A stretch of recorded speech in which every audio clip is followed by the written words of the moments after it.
Welcome to the Science of Success with your host, Matt Bodner. Welcome to the Science of Success. I'm your host, Matt Bodner.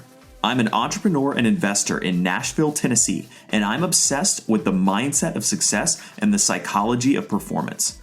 I've read hundreds of books, conducted countless hours of research and study, and I'm going to take you on a journey into the human mind and what makes peak performers tick, with a focus on always having our discussions rooted in psychological research and scientific fact, not opinion.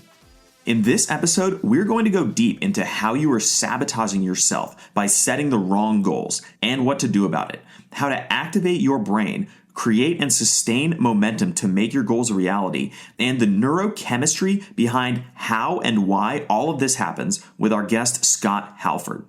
If you're feeling stuck or want to make progress on a goal, but you can't figure out why you're not, listen to this episode.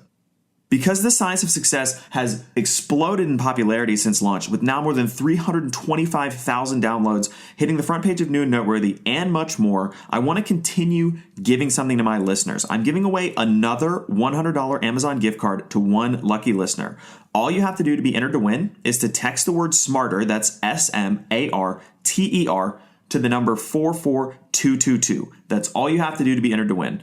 And as a bonus to my loyal listeners, if you subscribe and leave a review on the podcast, all you have to do to get 10 more entries into the contest for a free $100 Amazon gift card is to email me a screenshot of your review to Matt, that's M-A-T-T, at scienceofsuccess.co. That's scienceofsuccess.co. And you will get 10 more entries into the giveaway contest.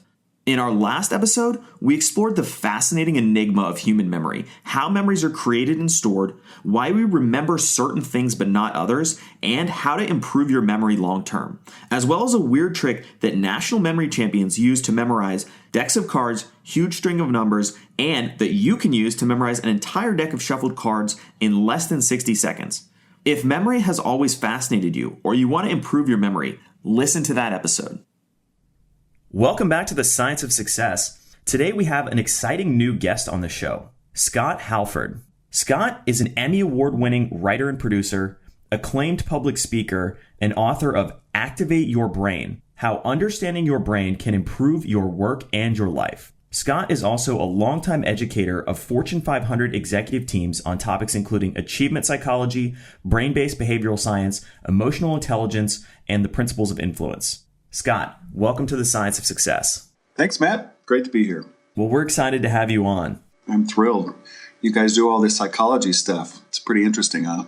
Absolutely. So to start out, Scott, tell me a little bit about how did you kind of get into this field and start doing some research and kind of talking and writing about neuroscience and psychology? Yeah, I think I've been interested in kind of what makes people tick for a long, long time, never from a disease state, but mostly from an achievement state, which is a very different kind of path. And when I was in television, I had a TV career, as you intimated in my introduction.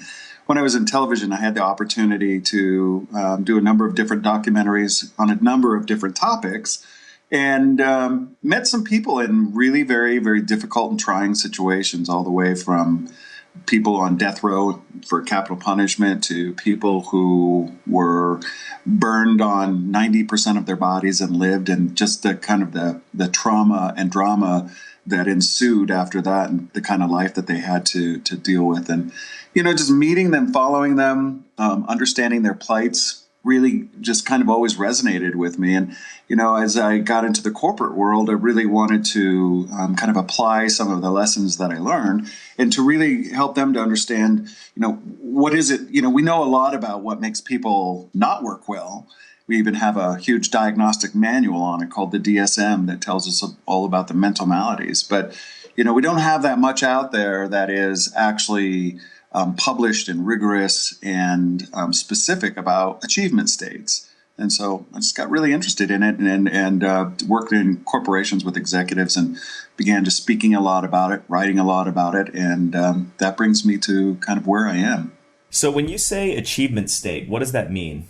Well, so when you look at, for instance, let's go back to disease states. When you look at paranoid schizophrenia or any kind of neuroticism, or any other kind of psychopathology, you're typically trying to bring people to kind of homeostasis or normal, right? You're trying to fix something that they have that doesn't fit into the typical nomenclature of an average normal human being, right? Because of either brain chemistry or brain architecture that's gone wrong, or sometimes substance abuse and physical and emotional abuse that creates that. So there's all the work around that. And the achievement state is if you're taking someone who's basically got kind of a normal profile, what is it that they can do to be exceptional, to push themselves, to drive harder than the typical person would, to stick with things longer than the typical person would, and to achieve kind of extraordinary results by the habits that they create and the kind of thinking that they have and the way that they go out about paying attention to the world. Fascinating. So is that sort of the same thing as positive psychology, or is there a difference there? Yeah, so positive psychology for sure is a big piece of it. I actually did a semester, the Authentic Happiness with Martin Seligman, who is considered the father of positive psychology and now offers the master's in applied positive psychology at the University of Pennsylvania. And yeah, they're really looking at are things like happiness and things like flourishing, and really taking a look at the things that allow us to have a higher sense of well-being and applying it to counseling, applying it to coaching, applying it to just kind of everyday work. It's the same. I'm really interested in achievement states through the lens of the brain. So I love being able to see it proven through science, and to see that gives it teeth. A lot of the executives I work with, as well as I do a lot of physician leadership programs, and these doctors and highly analytical and cynical executives that, quite frankly, they'll listen to it and they'll understand like emotional intelligence. They'll understand that's an important thing. I get that. I read that. It makes sense that it's important, but they're kind of like, well, it's really secondary to my business acumen or my understanding, financial spreadsheets and such, so on and so forth. So it doesn't always feel like they have teeth because there's no data. Well, neuroscience gives it data, and all of a sudden they can see it in the brain. They can see that their ability to make decisions is impaired by their stressors. They can see that their ability to interact with people in a positive light that actually brings out positive outcomes is predicated on how they manage themselves on a moment-by-moment basis throughout the day, and that you can actually see that in the brain. And there are a variety of other examples. So that's where I just get very switched on about the whole thing, is to be able to say, take that cynical person and kind of show them a picture of what's happening in the neuroarchitecture and with the endocrinology in the brain, the hormones, and say to them, there's your data. There's the teeth. This is not soft skills. These are the hardest skills you will ever learn.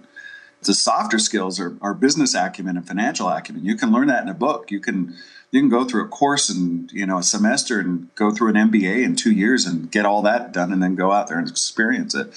But understanding humans is a lifelong process that has so many variables that will never, ever, achieve that state. We'll just always be on the journey of it. That's such a great point. And, one of the things that set me on that journey many years ago was a speech by Charlie Munger. I don't know if you're familiar with him or not. But he has this amazing speech. He's Warren Buffett's business partner. Oh, yeah. Okay. And, he's a fascinating guy. He has this incredible speech called, I forget how many exactly, but it's like the 21 standard causes of human misjudgment. And he basically goes through all these things that cause people's decision making to go haywire. And that kind of got me on this, this rabbit hole of digging into all these different pieces of the puzzle. Fantastic. So why are you so interested in it? Like I said, I think it started with that speech, and I really just wanted to figure out, what drives people to make decisions. And I think in many ways, and I get a lot of listeners actually who send me questions sometimes that kind of fall into this category. I think a lot of people's interest in sort of psychology, understanding humans, understanding decision-making, all of that sort of stems from initially almost like a very naive place of, I want to figure out how I can influence someone to do what I want.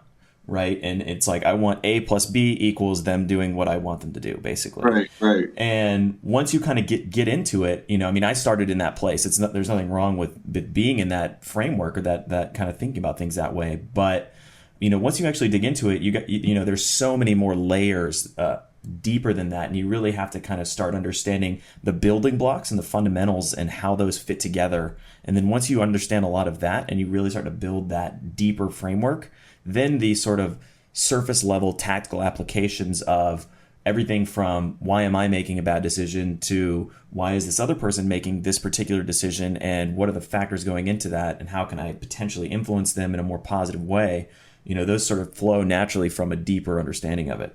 Mm-hmm.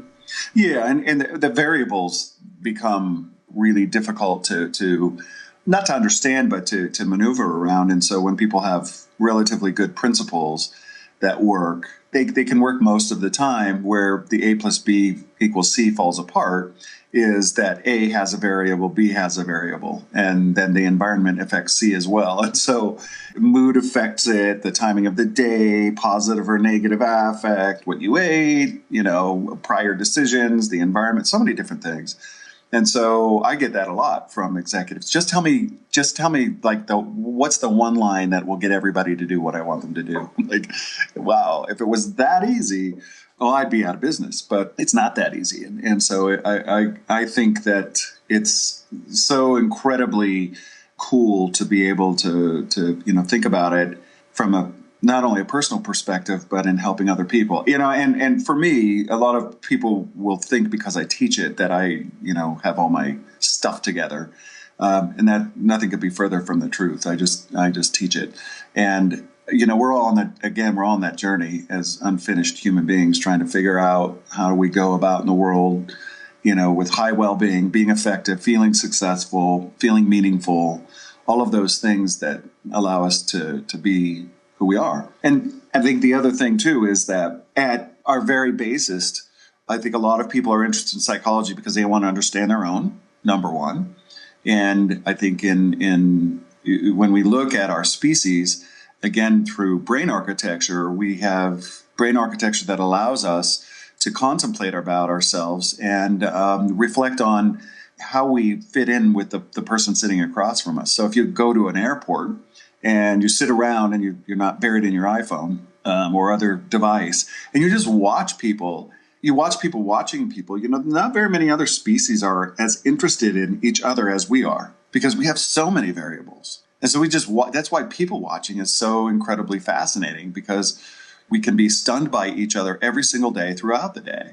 And I think that's kind of at the crux of it all. In terms of why people are interested, we inherently should be interested in our own species. One of the things that it took me a little while to realize was that sort of understanding your own decision making and why that can go haywire, why that can go wrong, and understanding other people's decision making are essentially two sides of the same coin. And so once you kind of dig into either one of those, you really start to get to sort of those core principles. Yeah, I agree. And I think that we become better when we watch other people, and it's typically not in a book. None of this it's all written about. We all ponder it, but no one's ever pronounced the truth just yet. And I think that we do our best when we are aware, and not just of ourselves, but of other people. And I meet countless executive after executive, and I mostly work in corporations, and I meet countless person after person who can't figure out why all the bad stuff in their life keeps happening.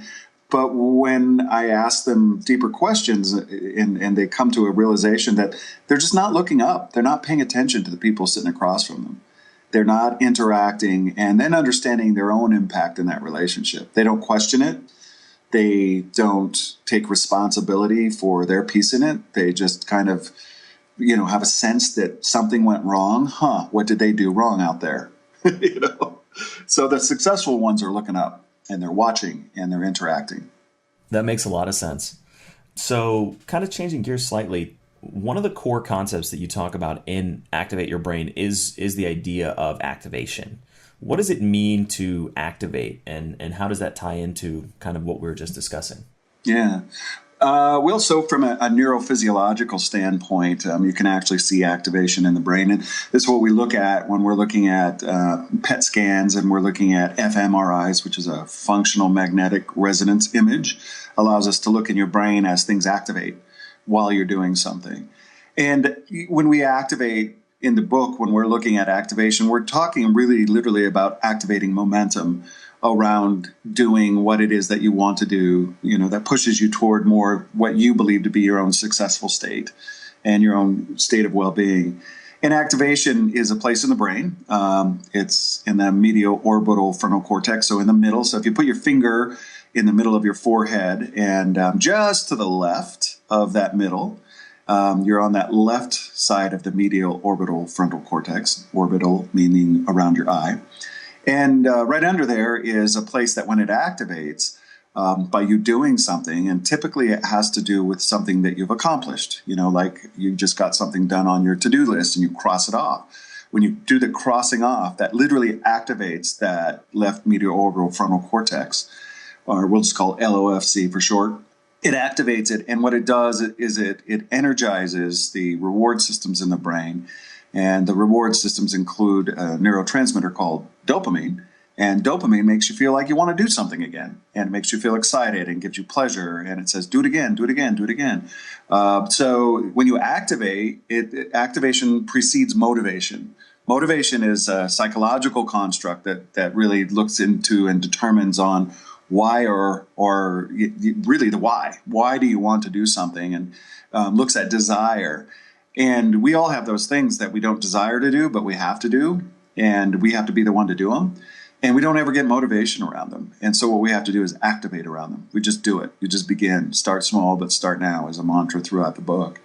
And once you start and you get that one little, cross off, you go again. I mean, we've all had that where we're like, you're looking at your emails and you've got, in your inbox, even though you've looked at them, you just haven't cleaned it out. I have this going on right now. I've got 3,000 emails that they're all dealt with, but it really needs to be cleaned out. And you go, okay, I'm going to spend some time and I'll just do a few. Well, once you start doing it and you start kind of checking off either mentally or physically around it, and you activate around it, pretty soon you've cleaned out the whole thing. You've done it with your office, you've cleaned your house, right? We've all done that. And that's totally true. Yeah, that's the activation. And to be certain, the activation portion of the brain is also implicated in addiction as well, because it hits on the same within the same neurotransmitter and the receptors as addiction does. But it's a great message to understand. That's the achievement side, is that you can become addicted to positive things. So that's what that's all about. And really it's the dance between that right side, which is on the orbital frontal cortex on the right side, is your no button. The left side is your go button. You have the no and the go. And the right side says, when you wake up in the morning and you're supposed to go work out and you lay there and you think, oh no, I just want to sleep. And the sleep wins. The no button won. And so that's the part that keeps you on the couch. But as with the left side being both positive and negative, having, the positive and negative attributes, the right side does too. So the right side says, no, stay on the couch. But it also says, don't eat that food. Don't go and gamble again. So it's the dance between that left and right side that actually help us to navigate and negotiate our conscience, our guilt, our morals, our values, our ethics, and beliefs. And that drives our behavior and really allows us to achieve what we want to achieve in the world. And that dance back and forth is what we're really looking at.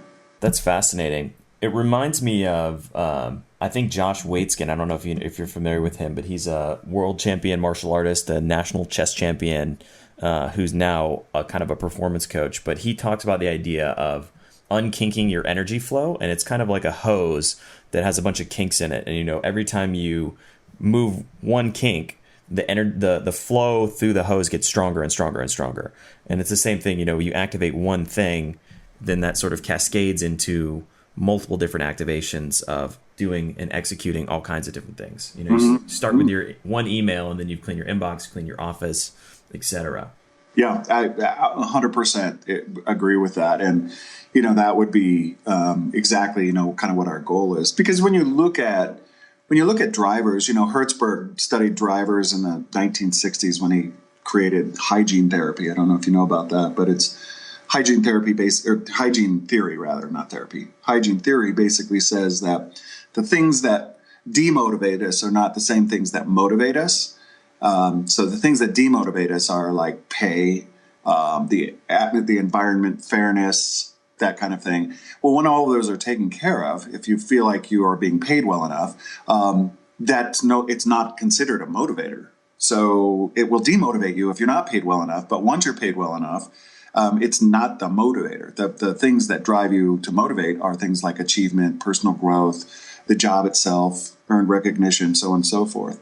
And really kind of unkinking, to your point, to get to those places and making sure that those demotivator things are taken care of are really kind of what it's all about and really important. And I think that, when people pick up my book or any other kind of book like that, what they're really looking for are the tactics and the ways to get out of the way of themselves and to unkink and to, most people are looking for an easy kind of way to go.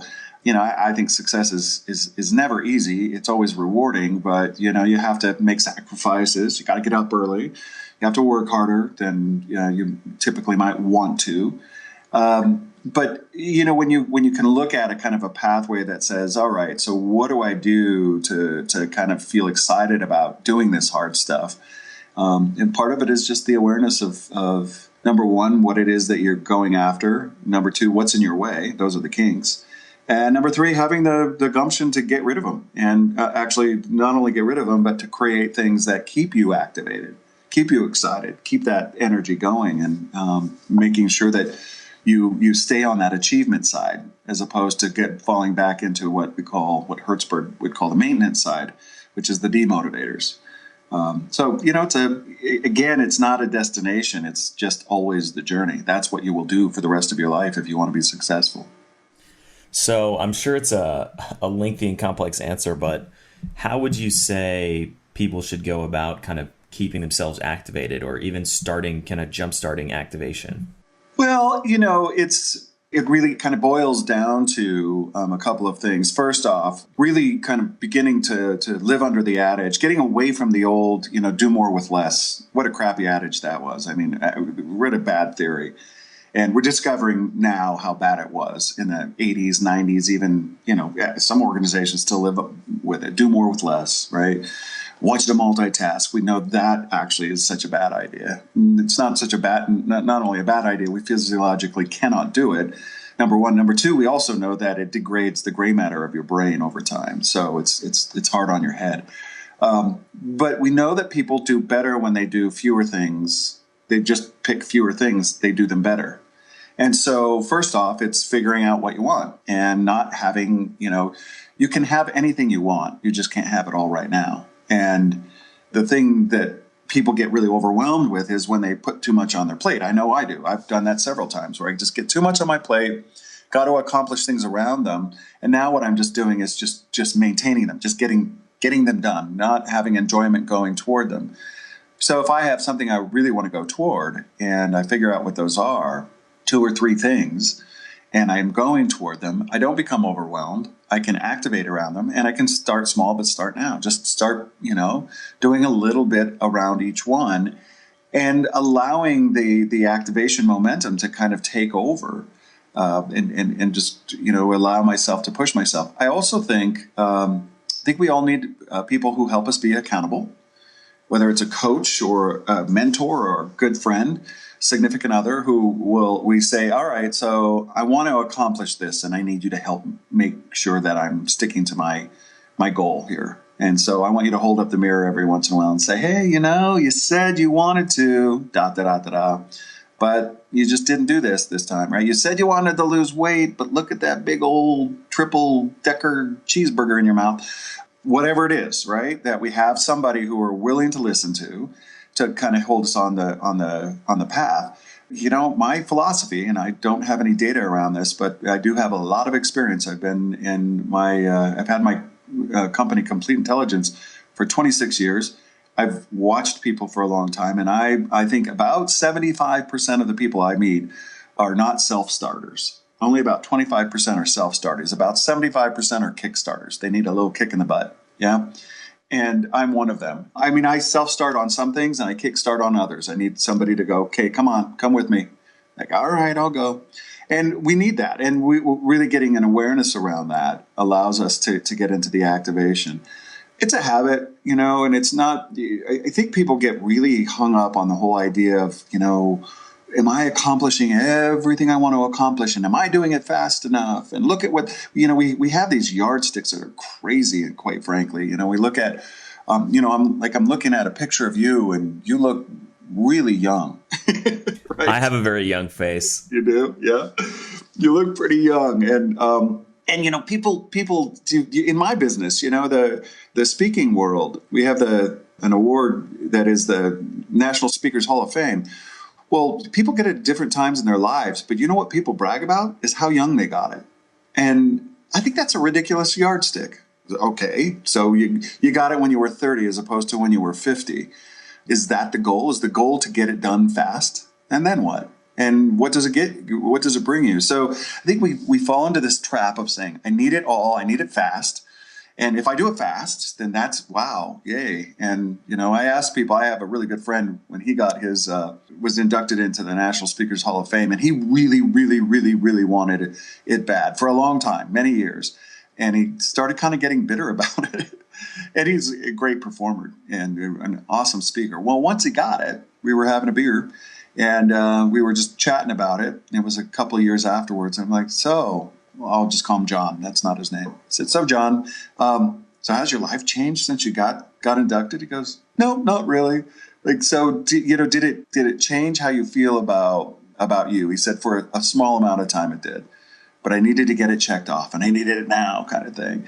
So I think, when people look at what they want to accomplish in their lives, I think being measured about it, understanding that, obviously we're not living forever. So there is that time element to it. But this whole idea of, I want to make, $30 million by the time I'm 40 years old. I know people like that. It's like, why? But, it's different whys for different people for sure. I just think that when we put ourselves on a journey that says we have to have it all right now, we create an anxiety that actually causes us to not perform as well, increases our anxiety, increases our stress state, our well-being is reduced. And then they get it, then they accomplish it. And it's kind of like, wow, you aged yourself. Your brain is worse off. You got what you wanted. It didn't change anything. You're not healthier because of it. Right. So my own little soapbox, pardon me. Oh, no, it's all good. That was very interesting. So kind of circling back a little bit, what are some things that someone listening to this podcast could do if, let's say they have kind of a challenge or a goal. I think the idea of addition by subtraction, i.e. cut down, focus on fewer, more high impact things. I think that's a great piece of advice. What are some other things they could do to maybe, create that momentum or to take that sort of small step right now to get started if they're struggling or they can't quite get the momentum they want and they feel like they're not motivated? Yeah. Well, I always like to use the weight metaphor. Weight. A lot of people relate to the idea of losing or gaining weight, or is getting fit. And you're not going to lose 50 pounds between now and tomorrow. And when you put that as your goal and you lay that out, it's a great goal. If you have 50 pounds to lose, it's a fantastic goal to have. But your brain doesn't see you as losing 50 pounds between now and tomorrow. And so what we typically do is we put it off. And there's some research that shows, actually in an fMRI, that shows that the part of our brain that lights up, that registers disgust, is the same place in our brain that registers when we have a goal that is longer than 90 days out. And wow. Yeah, so it's kind of fascinating to see that when we have this long-term goal, what we see is that you don't see yourself as accomplishing it. You see it as somebody else's thing. It's an out there kind of thing. Because if you think about a goal that you have, like if I say to your listeners now, think about something that you have to accomplish between now and next week. And so if you just think about that right now, and whether it's your email or you do proposal done, whatever it is, right? You think about that. The part of your brain that lights up is called the ventral medial prefrontal cortex, almost near that orbital frontal cortex on the left side. It's right in the middle of your forehead and right behind it, and it's the place where you see yourself. It's the place where you self-reflect. And that lights up when you think of short-term goals. And again, it is a reward radiator, and it allows you to kind of create momentum. So all of that architecture is interconnected. But when I say, all right, so Matt, think of it's right now, May. What do you want to accomplish by December? What's one goal that you don't have going right now, but you know you want to accomplish by December? You think about it, and then you might write it down. If I looked in your brain and had you think about it, the part of your brain that would light up would not be that ventral medial prefrontal cortex. It would likely be a part called the medial parietal lobe. And what happens there is it does radiate to disgust, and it does begin to become something where we push it off. So that's the science behind it, which says it's real. And so what we need to do is take a larger goal, that 50 pounds, and bring it down to, I'm not losing 50 pounds between now and tomorrow, not even now and the end of the month, not even now and the end of 2 or 3 or 4 months. However, what I can do is I can lose about 8 ounces a day and keep it off. Or if you want to look at it in terms of a week, a pound a week or something like that, or maybe 2, but it needs to be sustainable and reasonable. And then what would I do every single day? So you would have the piece that would be, okay, what's the big goal? Then what would I do to bring it down to a manageable goal? What would be the amount I could actually lose? And then ask yourself, there's the goal. Now I have to have 2 other things. I have to have a how and a why. And they're 2 separate operations in the brain. So the how is, what would I do? I would exercise more. I would take the stairs. I wouldn't eat carbohydrates after 7 o'clock, cut out bread, don't drink wine and beer as much, right? So on and so forth. Those are all the hows. The why needs to be, all the benefits. Well, I'll feel better about myself. I'll look good. I'll have better self-image, my self-confidence, so on and so forth. Those 2 networks in the brain are 2 different networks, but you need them both in order to accomplish motivation, if you will.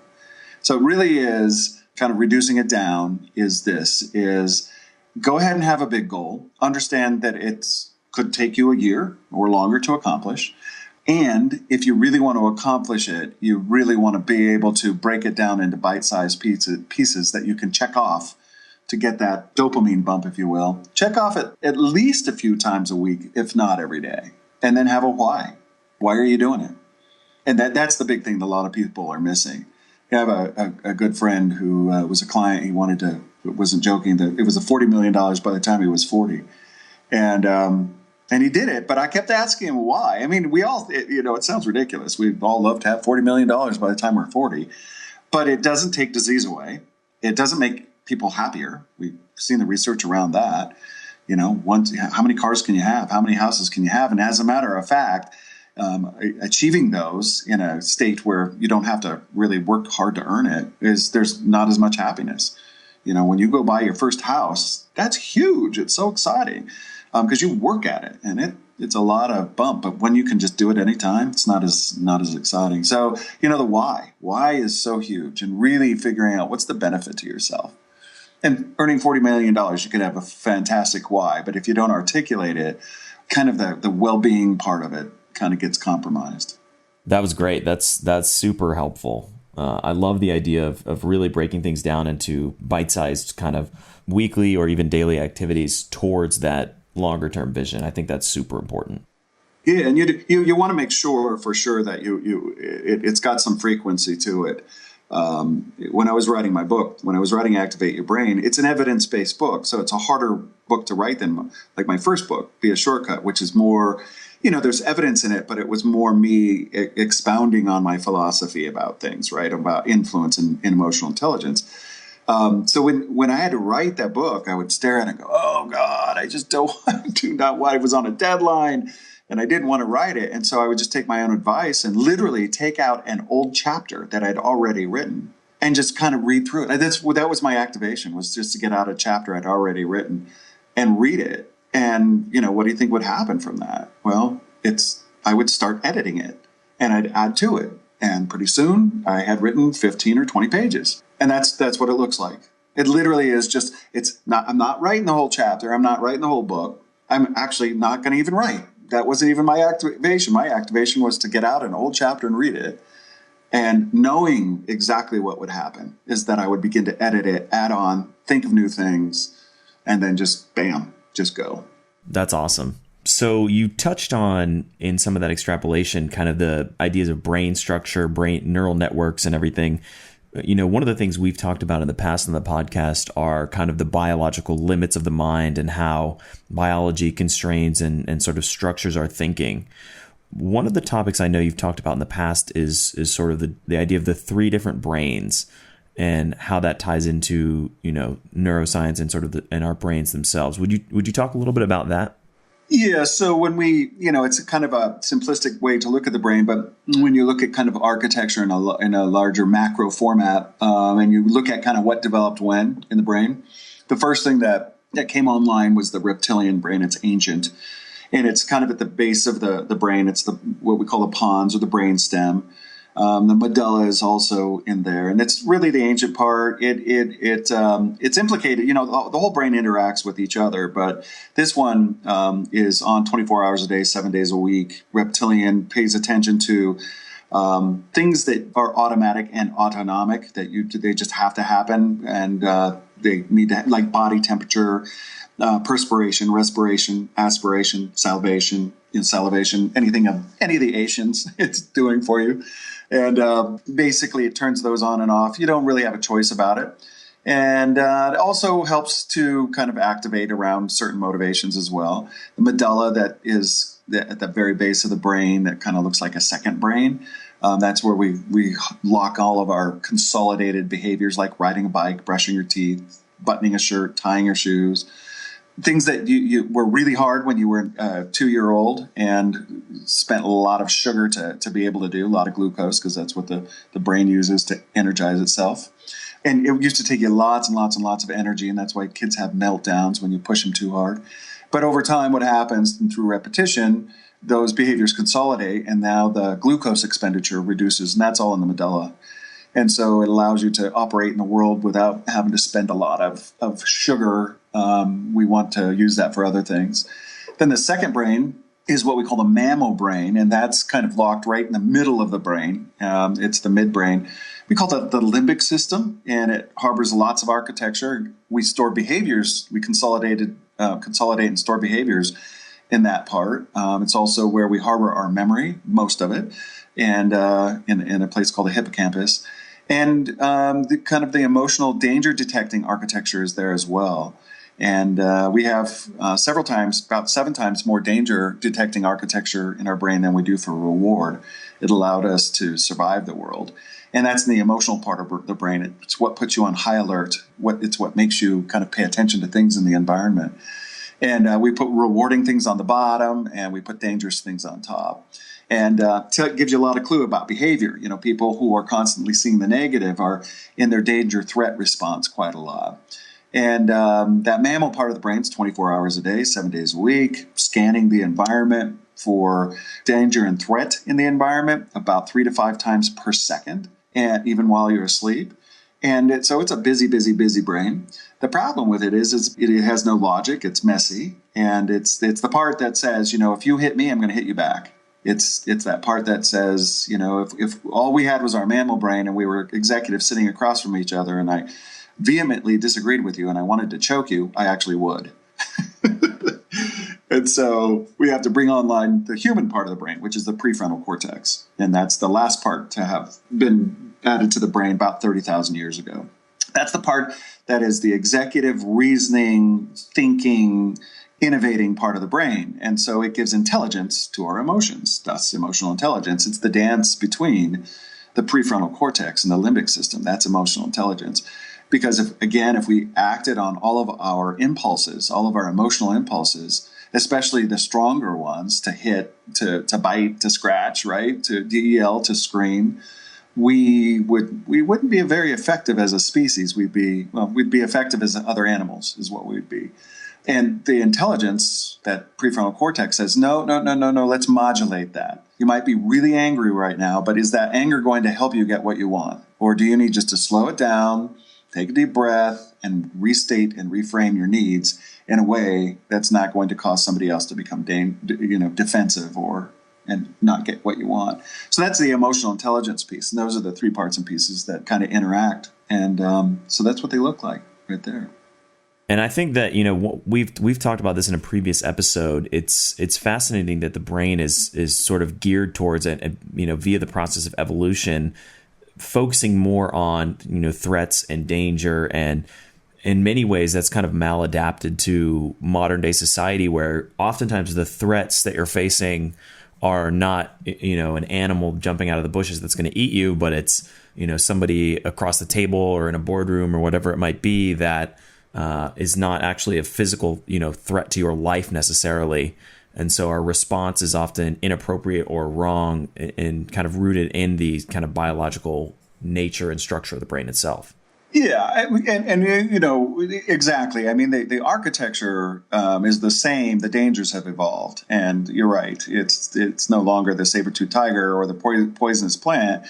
It's the missed deadline. It's you disagreeing with me. It's you telling me that my baby's ugly, right? So it's that back and forth of that's the danger in the environment. And the architecture is still useful. We just have to manage it. And when our prefrontal cortex, before that prefrontal cortex became fully developed, we were still a pretty nasty species. And all you have to do is look back at the history of our species, especially in the last 5,000 years, we've been pretty mean to each other in a lot of different ways. And when you add language and some of the sophistication that comes with the prefrontal cortex, wow, that's another layer that you have to deal with, right? I mean, confusion really became a part of who we are and how we interact when you add language in, right? Because we've all had that, we say to somebody, hey, you want to go have Mexican food? And they look at you like, huh?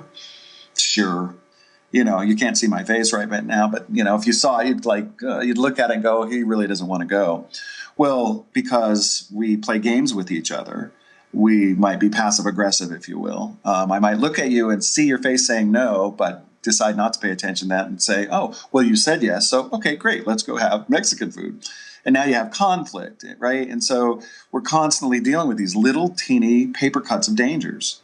And cortisol is your stressor hormone that is activated when you're paying attention to all those dangers.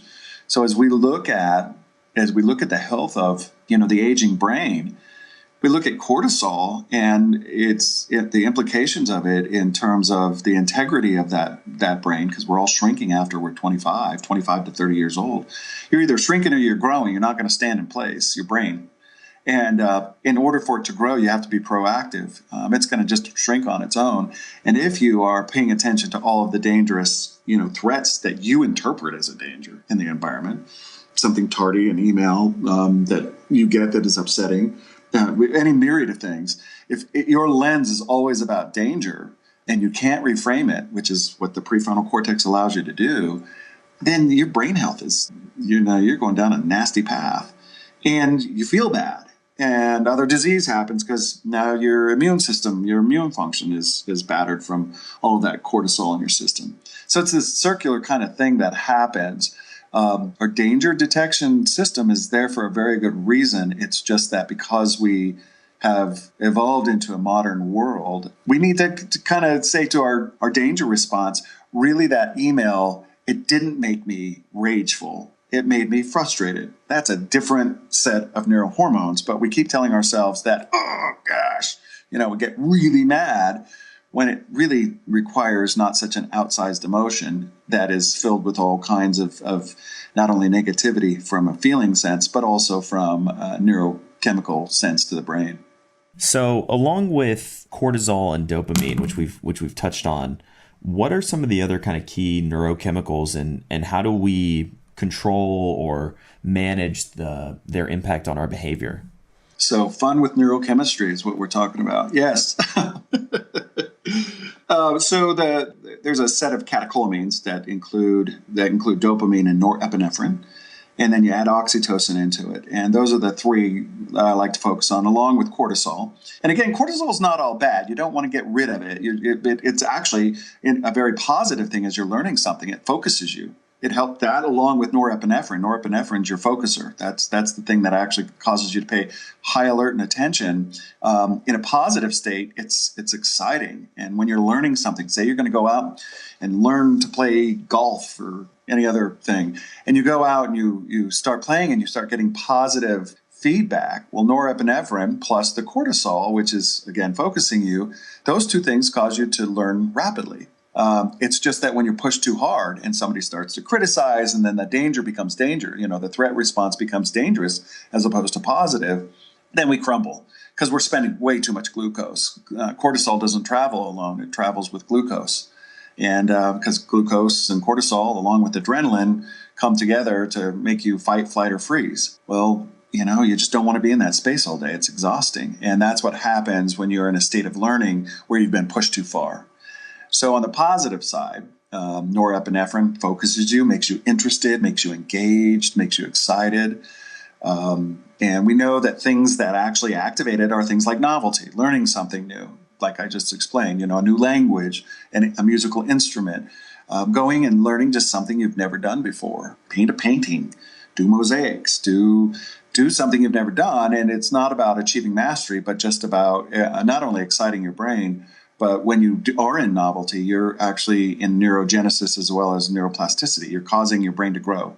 You're binding neural pathways that are there that have never talked before, and now they are. And you're creating new growth in your brain. And then neurogenesis, which is brand new neurons in the memory center of your brain as well as the motor center of your brain, the medulla and the hippocampus. So that norepinephrine is really positive that way. And so learning something new, getting in hobbies and that kind of thing. Dopamine comes from winning. It comes from accomplishing things, that check mark. It comes from achieving mastery and feeling like you have, like somewhere in your world, you have some fiefdom, some little corner of the world that you do really well. And that sense of well-being is a part of what dopamine happens, what happens with dopamine, rather. And then there's oxytocin, which is your bonding hormone. And that is that state of feeling like you're a part of a social group. It's pro-social. It makes you feel included. It makes you feel loved. And it makes you feel liked as well. And things like collaboration, laughter. So if you're laughing a lot, we love people who we laugh with. And, so that's an oxytocin bump. If you like somebody, just hanging out with them, going and having a coffee with them or a beer or whatever, and you just feel simpatico. That's an oxytocin. That's that feeling. When you fall in love with someone, you're going to get a bunch of oxytocin. And then being generous, being benevolent and going out in society and doing something for people that you don't have to do something for, that creates oxytocin. We know that actually to that end that volunteering and helping people where you don't have to do it, right? But doing something for other people has about the same palliative effect on your depression as a mild to moderate depression as an antidepressant does. So volunteering is a really great kind of therapy for yourself, if you will. And so those three, dopamine, norepinephrine, and oxytocin, kind of combine to give you that overall sense of peace, well-being, excitement, mastery, control, all the positive things in your world. And we kind of dive deeply in the book into, what are the things you want to put in your place that create those. And I just mentioned some of them. Yeah, no, those were some great examples. So, for example, if somebody has too much cortisol or, they're constantly in kind of that fight or flight danger response place, what are some of the things that they might be able to do to calm themselves down or to reduce their cortisol levels or to kind of rebalance some of their neurochemicals? Yeah, I call them erasers. I call these things erasers. They erase the cortisol. They rebalance it, set it to homeostasis. And they're everything we all know about, and yet you got to do them. And here's the thing, you got to do them every day. And not all of them, but some of them you have to do every day. Some of them you just do it when you're starting to feel stressed out. The everyday things are, number one, and by a long shot, is sleep. We are so underslept, and we're seeing inflammation in the brain, which is a bad thing. It's making the brain stickier. We're seeing that being implicated in Alzheimer's, where the beta amyloids can't be flushed because of the inflamed brain, and the lack of sleep will inflame your brain. That's why you can't think. You got to get your 7 to 9 hours, and on average, that's where we are. That's as an adult human being. So sleep. If you're having frenetic sleep because you're so anxious, you got to go figure that out. Go work with a sleep doctor. Work with somebody, but read the chapter in the book on sleep. You really just got to pay attention to this. So many people, I don't like to sleep. It's a waste of time. It is the most important time you have all day. If you're not sleeping, you're not consolidating. And that's where we consolidate our memories. It's not happening while you're awake. While you're awake, you gather. While you sleep, you learn. And so you might think it's a waste of time. It's the most productive time your brain has. And if you're not doing it, you're headed for an early grave. Just really pay attention to that. That's number one, every day. Number two is exercise every day. Got to walk faster than a typical walk. 30 minutes a day is what's being recommended. About 150 minutes a week. Cardiovascular is where we see both neurogenesis and neuroplasticity be affected in a positive light. Plus BDNF, the brain-derived neurotropic factor, which is like Miracle-Gro to the brain, causes the brain to have the neural pathways to connect as well as neurogenesis. So it's a brain grower. Sense of well-being happens, brings down the cortisol levels, brings up endorphin, which is your natural painkiller. So exercise, and cardiovascular is the big thing. For those of you out there just lifting weights and not doing any cardiovascular, we're not seeing the same kind of positive implication in the brain. It's great for your bones. Got to have that, right? So it's great for the pressure on the bones. But really want you to get out there and do some cardiovascular stuff. And it doesn't have to be crazy. Just get a Fitbit and get 10,000 steps in a day. And Fitbit or something else that is a step counter, and make 30 minutes of those a day something that are faster than a walk, and to make you breathe a little heavier, and maybe get you a little bit sweaty above the lip. So that's exercise. The third thing, every day, your brain needs downtime that is not asleep. And we call it awake rest in neuroscience, and that means mindfulness. It means meditation. It means just mentally wandering. Sit in your office, sit in your home, just look out the window and untether yourself from electronics, literally untether from electronics, and give yourself 10 minutes of that 3 times a day. The recent research shows that your brain is best from a work and productive and quality standpoint, best at sprinting for a maximum of about 57 minutes with a 17-minute break. And in that break, you're doing downtime things. You're laughing. Maybe you go and do a deliberate distraction. Maybe you just mentally wander. Maybe you do some mindfulness where you just think about a thing. But there's lots of stuff out there, Headspace and other kinds of apps out there that you can really just take that cortisol level down. So sprint 57. In my book, I call it 50-10 because I like even numbers. So sprint for 50, take 10 off. Also during that 10 minutes, by the way, is to hydrate. Underhydrated brain doesn't think as well. Your brain needs about 10 times more water than the rest of the cells in your body. So during 10 minutes, go, every time you hit that 10-minute mark, go get a glass of water and drink it. So 50-10, 50-10 throughout the day, to the degree you can. Obviously, nobody's on that exact schedule.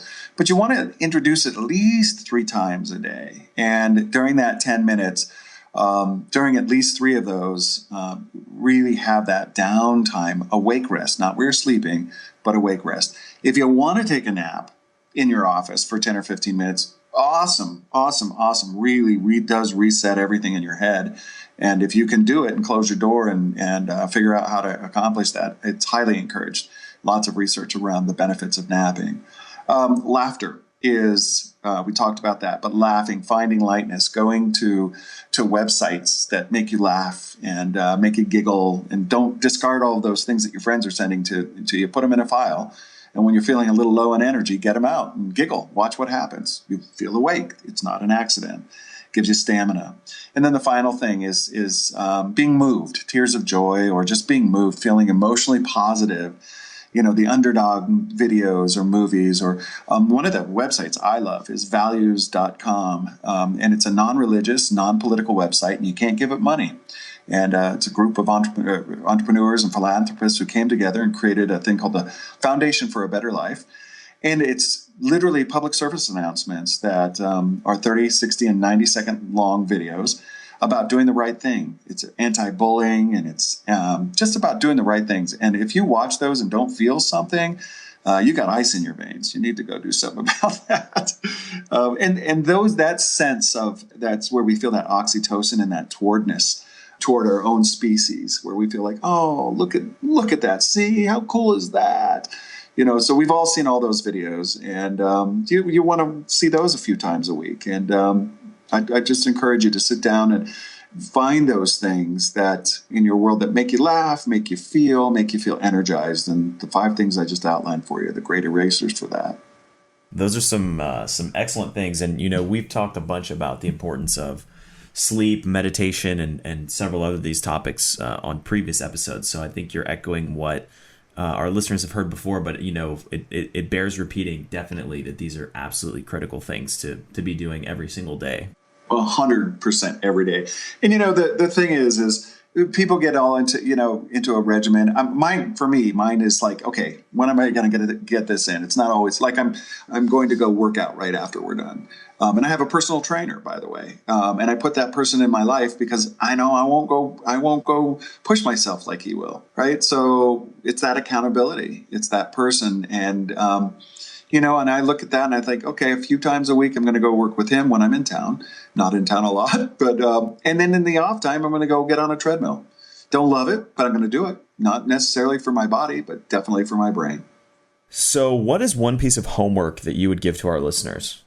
Well, I would have your listeners take stock of their open order list, what I call an open order list. What are all the things that you've told yourself that you will do that, just kind of think a month out.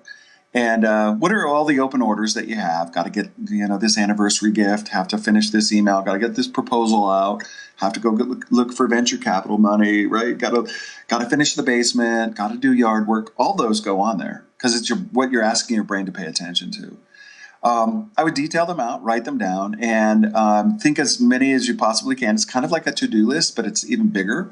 Because you wouldn't put call mom on your to-do list, usually, maybe not. But I want you to look at everything that you're telling your brain to pay attention to.